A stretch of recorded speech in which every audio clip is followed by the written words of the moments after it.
Ringo Starr, the warm-hearted and often overlooked drummer of the Beatles, has finally pulled back the curtain on the darker, less harmonious reality behind the world's most celebrated band. For decades, the Beatles were seen as four inseparable friends who revolutionized music and brought joy to millions across the globe. Yet behind the smiles, the matching suits, and the timeless songs, the reality was far more complicated.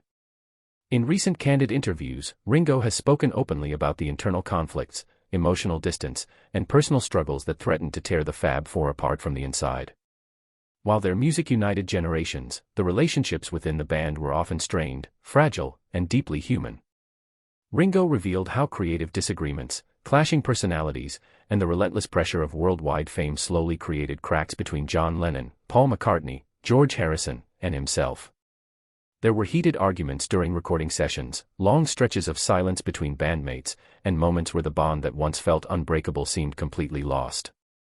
At one of the lowest points, Ringo admitted, "I felt like a stranger in my own band." Those words alone reveal just how isolated and frustrated he often felt, even while standing at the center of the most famous group in music history. When Ringo Starr finally chose to speak honestly about these struggles, it shocked fans around the world.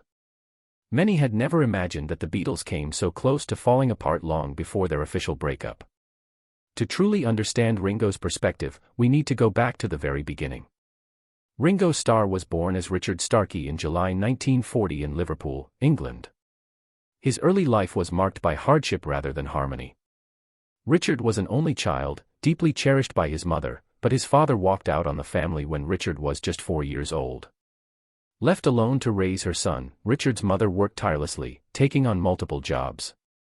She cleaned houses and later worked as a barmaid, doing whatever it took to keep food on the table and a roof over their heads. Richard's childhood was further shaped by severe health problems. At the age of 6, he underwent an appendectomy that led to peritonitis, a life-threatening condition.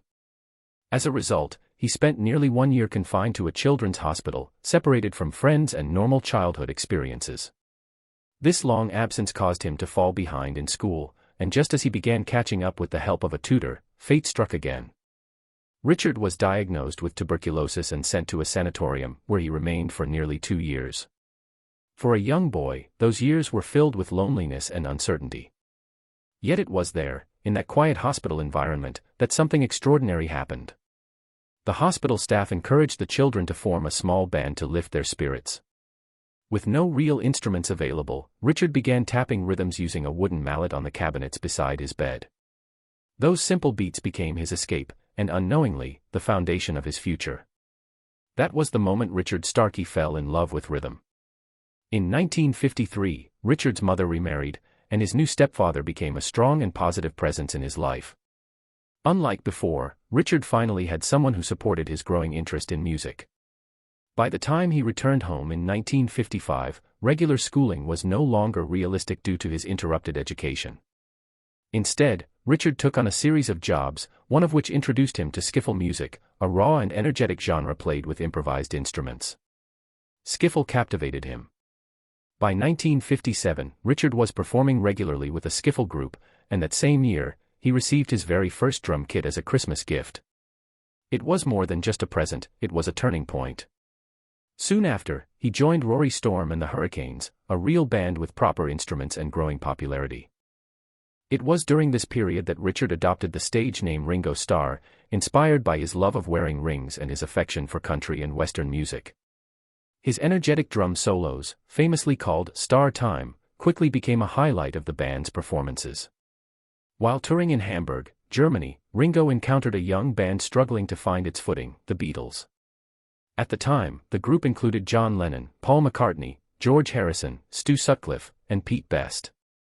In October 1960, Ringo performed with Lennon, McCartney, and Harrison for the first time, unknowingly stepping onto a path that would change music forever.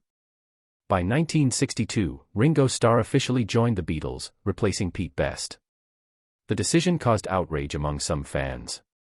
After his first appearance at the Cavern Club in Liverpool, angry supporters of Pete Best even gave Ringo a black eye. Despite the rough start, fans slowly warmed to him, and Ringo became an essential part of the band's charm and identity. However, fan acceptance was only one challenge. Producer George Martin at EMI initially questioned Ringo's drumming ability.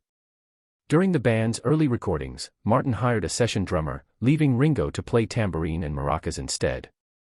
For Ringo, it was devastating. He feared being removed from the band before he had even begun.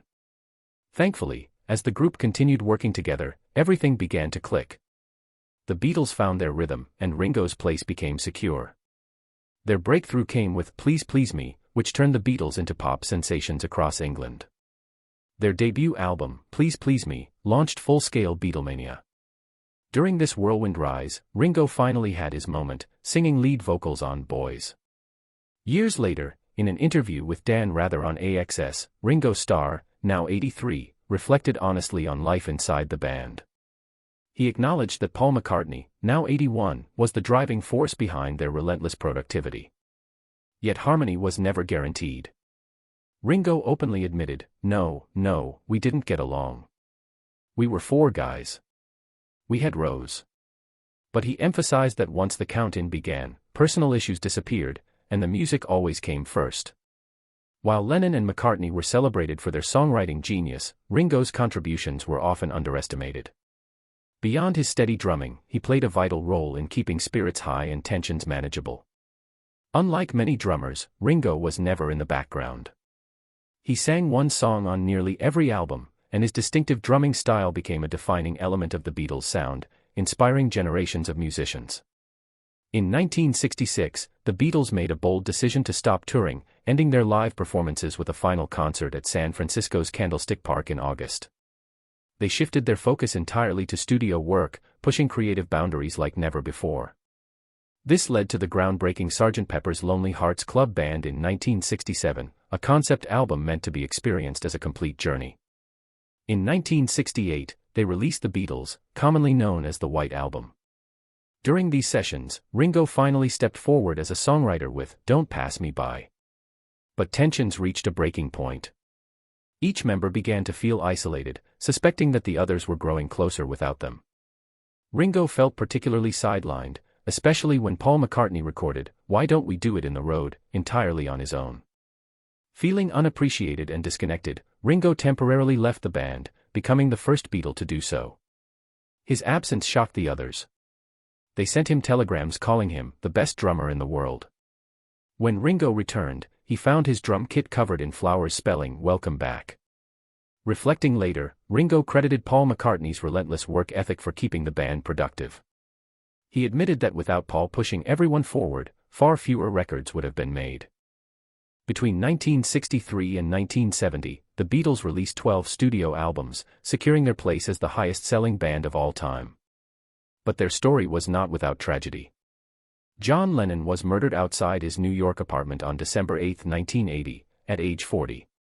George Harrison passed away from cancer on November 29, 2001, at age 58.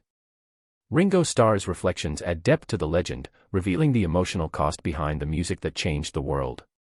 The Beatles weren't just icons, they were four flawed human beings navigating fame, pressure, and friendship. And even now, one question remains. How many untold stories from the Beatles' journey are still waiting to be uncovered?